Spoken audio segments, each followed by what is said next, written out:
এই ডিঙ্গি নৌকোগুলো সবসময় এভাবে ছোটাছুটি করে এই সদরঘাটে, এপাশ থেকে ওপাশে যায়, ওপাশ থেকে এপাশে আসে, মানে সারাদিন তারা কর্মব্যস্তর মধ্যে থাকে। বরিশাল, ভোলা, চাঁদপুর, পটুয়াখালী, বরগুনা, ঝালকাঠি, বাগেরহাট সহ দেশের বিভিন্ন প্রান্তে লঞ্চ ও স্টিমার ছেড়ে যায় এই নদীবন্দর থেকেই। পরিষ্কার পানি,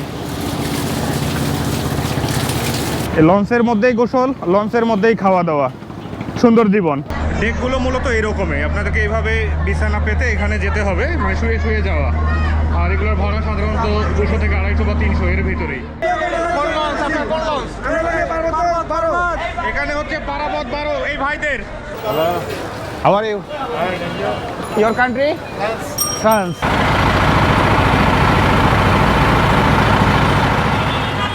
Hello lovely friend, welcome back to my channel. It's Ashaduzzaman Babu. Let's get started new another blog video. Right now আমরা আছি পুরান ঢাকা এবং আজকে আমরা দেখব পুরান ঢাকার সদরঘাট, যা বাংলাদেশে আদি ঢাকা শহরের একটি নদী বন্দর, যাকে কেন্দ্র করে 19 শতকে একটি ব্যবসায়িক জনপদ গড়ে ওঠে। স্বাধীনতার পর ঢাকার পরিধি আরও বেড়ে যায়, এতে করে পুরান ঢাকা বা আদি ঢাকার জৌলুস কিছুটা কমলেও এখনও ব্যবসা বাণিজ্যর অন্যতম প্রধান কেন্দ্র হিসেবে পরিচিত সদরঘাট।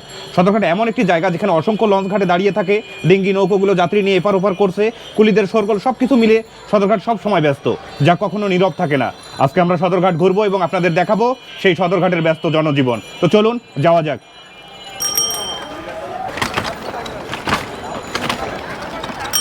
এই সদরঘাট কিন্তু সব সময় ব্যস্ত থাকে, আর এটা হচ্ছে মুঘলদের শহর, সেই ব্রিটিশ থেকে এই শহর টিকে আছে।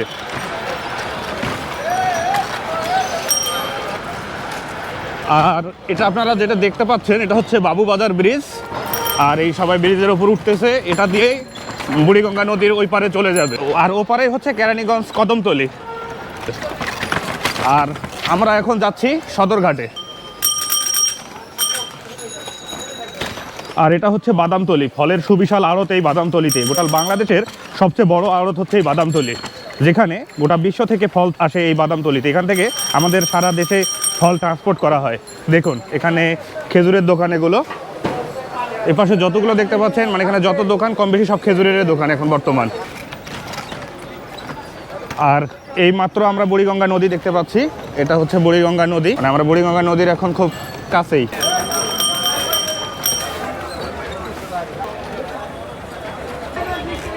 সদরঘাট নদী কেন্দ্রিক হয়, এখানে মালামালের অনেক মানে ওঠানামা হয়, সব সময় জায়গাটা ব্যস্ত থাকে। এখন দুপুর প্রায় 3টা বাজে, তারপরেও চারদিকে লোকজনে ভর্তি এই জায়গাটা।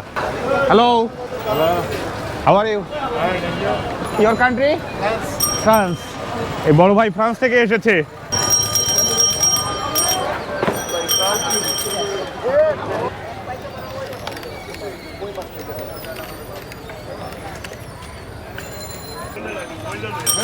এই বাদামতলীর দুপাশে শুধু ফল আর ফল। ভালো আছো?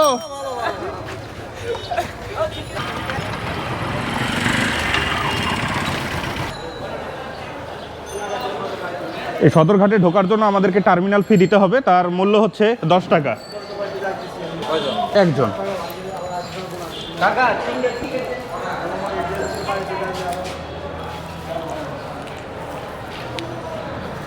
সদরঘাটে প্রবেশ করার জন্য টার্মিনাল ফি দিতে হবে, এটা সবার জন্য বাধ্যতামূলক। আপনারা যদি জাস্ট খালি ঢোকেন তারপরও টার্মিনাল ফি আপনাদেরকে দিতে হবে। অনেক বড় বড় লঞ্চ দাঁড় করা আছে। এটি হচ্ছে বাংলাদেশের সবচেয়ে বড় নৌপথের ঘাট।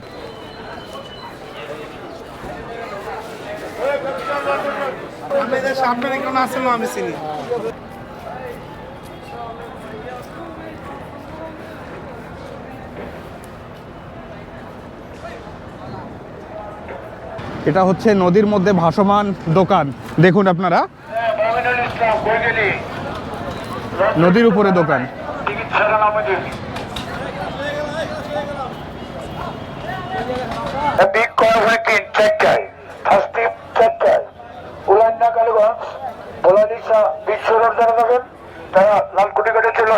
এখান থেকে কর্ণফুলী ফার্স্ট ট্রিপ ছাড়বে 4টার দিকে।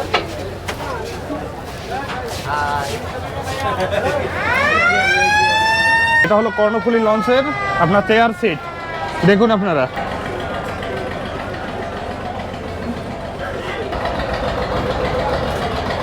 চলে বিক্রি করেন কিভাবে?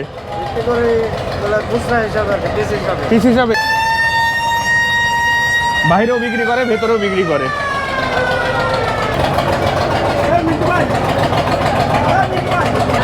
কাকা যাবেন কোন জায়গায়? ভোলা। ভোলা। আর এটা হচ্ছে ইঞ্জিন রুম। আমরা এখন যেখানে দাঁড়িয়ে আছি এটা হচ্ছে ইঞ্জিন রুম। কোন লঞ্চে যে দাঁড়িয়ে আছে আর কোনটা যে কখন ছাড়বে, যদি ছেড়ে দেয় তাহলে বিপদ হয়ে যাবে। প্রত্যেকটা লঞ্চে হুইসেল দিচ্ছে। এই সদরঘাট লঞ্চ টার্মিনাল থেকে দেশের সর্বমোট 45টি রুটে নৌযান চলাচল করে। এর মধ্যে বাংলাদেশের দক্ষিণাঞ্চলের বরিশাল, ভোলা, চাঁদপুর, পটুয়াখালী, বরগুনা, ঝালকাঠি, বাগেরহাট সহ দেশের বিভিন্ন প্রান্তে লঞ্চ ও স্টিমার ছেড়ে যায় এই নদীবন্দর থেকেই। আর এটি হচ্ছে আমাদের বাংলাদেশের সবচেয়ে বড় নৌ রুট।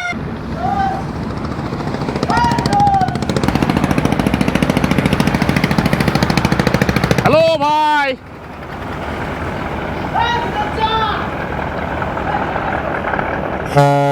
ওটা যাচ্ছে চাঁদপুর রফ 7। পদ্মা সেতু চালুর আগে এটাই ছিল বাংলাদেশের মানে আরো ব্যস্ততম। পদ্মা সেতু চালু হওয়ার পর এই রুটে মানুষের সংখ্যা কমে গেছে।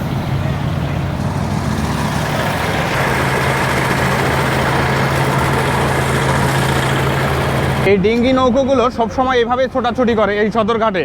এপাশ থেকে ওপাশে যায়, ওপাশ থেকে এপাশে আসে, মানে সারাদিন তারা কর্মব্যস্তর মধ্যে থাকে। এই দিক থেকে একটা রফ চাঁদপুর নাম যেটা সেটা ছেড়ে দিল, আর একটা ঢুকতেছে রফ 3। ওটা 7 বের হয়ে গেল, আর এটা রফ 2 ঢুকতেছে, সরি রফ 2 ঢুকতেছে ঢাকা, চাঁদপুর, ঢাকা। এই লঞ্চের মধ্যে এখানে টিউবওয়েল আছে, আর এখানে আছে গোসল করার জায়গা। এখন এই ভাই গোসল করবে এখানে। আর এপাশে রান্না বান্না চলতেছে। মামা কি রান্না করেন? মুরগি মামা। মুরগি কি ভুনা না ভাজি? ভুনা। এখানে মুরগি ভুনা হচ্ছে। কি খাওয়া দাওয়া হবে? চেষ্টা করব মামাদের সঙ্গে মুরগি ভুনা খেয়ে যাওয়ার জন্য। পরিষ্কার পানি। লঞ্চের মধ্যেই গোসল, লঞ্চের মধ্যেই খাওয়া দাওয়া, সুন্দর জীবন। একের পর এক লঞ্চ ঘাটের মধ্যে ভিড়তেছে। মানে আমি এখানে আসা প্রায় 15-20 মিনিট হলো, প্রায় 4 থেকে 5টা লঞ্চ দেখলাম এই ঘাটের মধ্যে ভেড়া।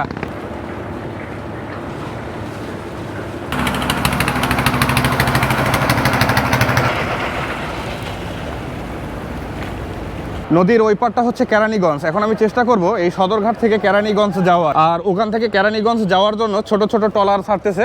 যাই হোক, ওই ট্রলারগুলোতে এখন উঠবো। এখন আমরা সদরঘাট থেকে ওপারে, ঠিক ওই পারে কেরানীগঞ্জে যাব, আর যাওয়ার জন্য ওই ছোট ছোট ট্রলারগুলোতে উঠতে হবে। দেখেন কত ডিঙ্গি নৌকো এখানে আছে।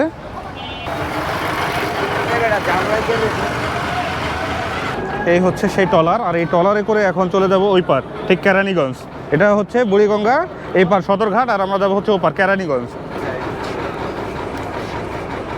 আর ওপার যাওয়ার জন্য এরকম 10 টাকা দিয়ে টিকিট কাটতে হবে। কেমন আছেন? হ্যাঁ, খুব ভালো হয়ে গেছে। আর আপনি মানে ইনকাম কেমন হয়? মোটামুটি কি হয় আল্লাহ তাও দিনে কত হয়? ঠিক নাই, 300, 400, 500। 300, 400, 500। ওয়াটার চলে। ওয়াটার চলে। ওটার কারণে ইনকাম কম হয়ে গেছে। মানে ওটা বন্ধ হলে ইনকাম ভালো হতো। আচ্ছা হোক, ওনাদেরও হোক আপনাদেরও হোক, সবাইকে খাওয়া। সবাইকে খাওয়াক।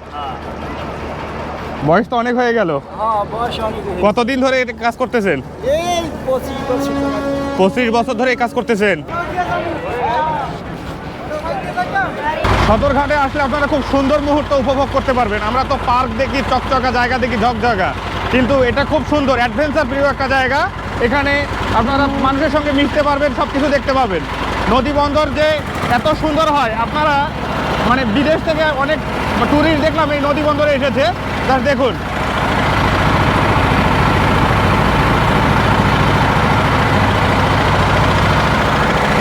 আর আমরা দেশের মধ্যে থেকেও মানে আমাদের যে নিজের যে সম্পদ আছে সেটাকে আমরা উপভোগ করতে পারতেছি না। আমরা হাজার হাজার লাখ লাখ টাকা খরচ করে বিদেশে যাচ্ছি ট্রাভেলের জন্য।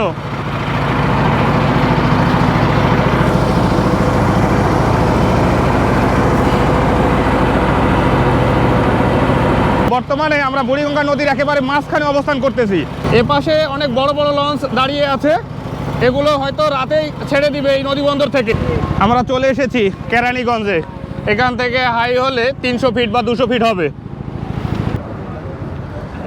BITWTA কেরানীগঞ্জ খেয়াঘাট, ঢাকা। এটা হচ্ছে ঘাটের টার্মিনাল নাম্বার SP399। আর এপাশে অনেক ডিঙ্গি নৌকা আছে। যাই হোক, উঠতে হবে এটাই লাইফ। পড়ে গেলে আলহামদুলিল্লাহ পা দিলাম কেরানীগঞ্জে। বন্ধুরা এখানে আমরা দেখতে পাচ্ছি সুন্দরবন 16, প্রিন্স আউলাদ 10, সুন্দরবন 10, পারাবত 18, সুরভি 9, অ্যাডভেঞ্চার 9, এমভি মানামি, আর ও পাশে আছে পারাবত 12। মানে সব ভালো ভালো লঞ্চগুলো বাংলাদেশের এখানে দাঁড়িয়ে আছে একসঙ্গে। এই নদীবন্দরকে কেন্দ্র করে বিভিন্ন নদী পরিবাহী পণ্য, বিশেষ করে শাকসবজি, ফলমূল এবং মাছের সুবিশাল সব আড়ত এই সদরঘাটেই। আপনারা এখানে দেখুন, এখানে মিষ্টি কুমড়ো আছে, লাউ আছে, এপাশে আপনার ফুলকপি আছে। মানে আড়ত যাকে বলা হয়, মানে নদীবাহিক যে পণ্য আছে সেগুলো হচ্ছে এখানে আসে এইভাবেই, এই সদরঘাটেই।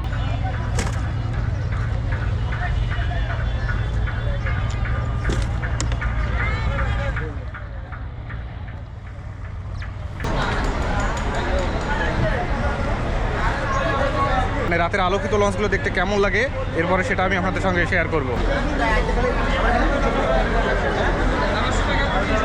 সব লঞ্চের মধ্যে আলো দেওয়া হয়েছে, এখনও সন্ধ্যা ততটা লাগেনি, তাতে সবগুলোতে আলো দেওয়া হয়েছে। জাস্ট আপনারা ভিউটা দেখুন, এখানকার কত কর্মব্যস্ত জনজীবন, এখানে অসংখ্য লঞ্চ এবং অসংখ্য মানুষ এখানে। আর এই লঞ্চটি এখান থেকে সরাসরি মনপুরা যায়, এটার নাম হচ্ছে তাসরিফ 1, যা সরাসরি আপনাদেরকে মনপুরা নিয়ে যাবে।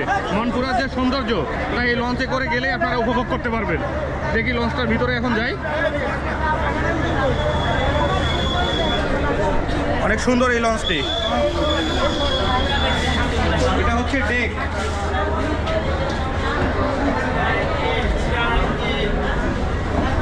এই লঞ্চটি ছেড়ে যাবে 6টা 15 মিনিটে আপনার মনপুরার উদ্দেশ্যে।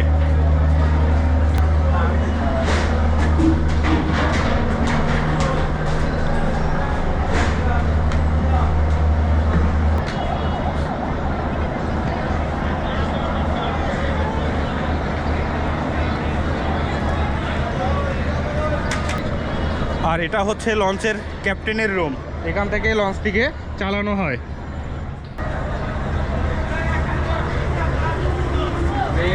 কোথায় যাবা? কোন জায়গায় যাবা? মনপুরা যাবা? বাসা কি মনপুরায়? কোন ঘুরতে যাবা? এখানে মনপুরার এক পর্যটককে পেয়ে গেলাম না, ছোট বাচ্চা মনপুরা ঘুরতে যাবে। এটা হচ্ছে লঞ্চের নামাজ পড়ার জায়গা, দেখুন এখানে সবাই নামাজ পড়তেছে। মানে একটা লঞ্চের সব ধরনের সুযোগ সুবিধাই আছে। আর এটা হচ্ছে ডেক। কোন জায়গায় যাবেন ভাই? দৌলতকা ভাই, দৌলতকা যাবে। আমার জানা নেই দৌলতকা কোন জায়গায়। ডেকগুলো মূলত এরকমই, আপনাদেরকে এইভাবে বিছানা পেতে এখানে যেতে হবে, মানে শুয়ে শুয়ে যাওয়া। আর এগুলোর ভাড়া সাধারণত 200 থেকে 250 বা 300 এর ভিতরেই। এই ডেকগুলোর চারপাশে খোলামেলা, আপনারা প্রকৃতি দেখতে দেখতেই মানে কখন যে পৌঁছে যাবেন আপনারা বুঝতেই পারবেন না।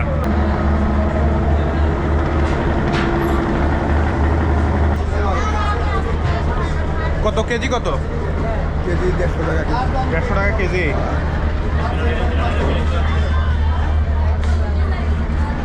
এখানে খুব সস্তা প্রাইজে কমলা পাওয়া যাচ্ছে, 150 টাকা কেজি। সো দরাদরি করে নিতে পারবেন, হয়তো 120 বা 30 টাকা নেবে। এই হলো ডেকের অবস্থা।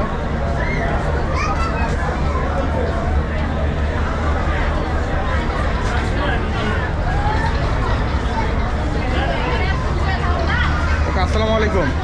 যাবেন কোন জায়গায়? হ্যাঁ, চরবেশন। কাকা যাবে চরবেশন।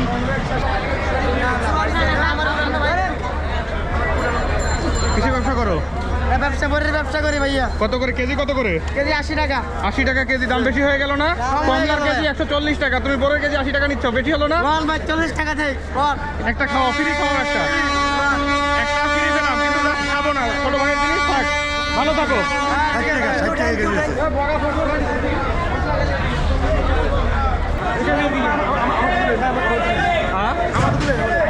কোন জায়গায়?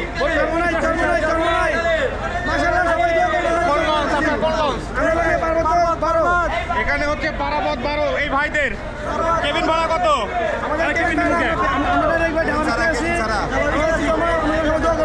ওকে আচ্ছা, আসসালামু আলাইকুম, ভালো থাকেন বন্ধুরা। আজকের মতো এই ভিডিওটা এখানেই শেষ করছি। নেক্সট ভিডিও দেখার আমন্ত্রণ থাকলো। আর আমার এই ভিডিওটা যদি আপনাদের ভালো লাগে তাহলে অবশ্যই চ্যানেলটি সাবস্ক্রাইব করবেন। সবাই ভালো থাকবেন, সুস্থ থাকবেন, আল্লাহ হাফেজ।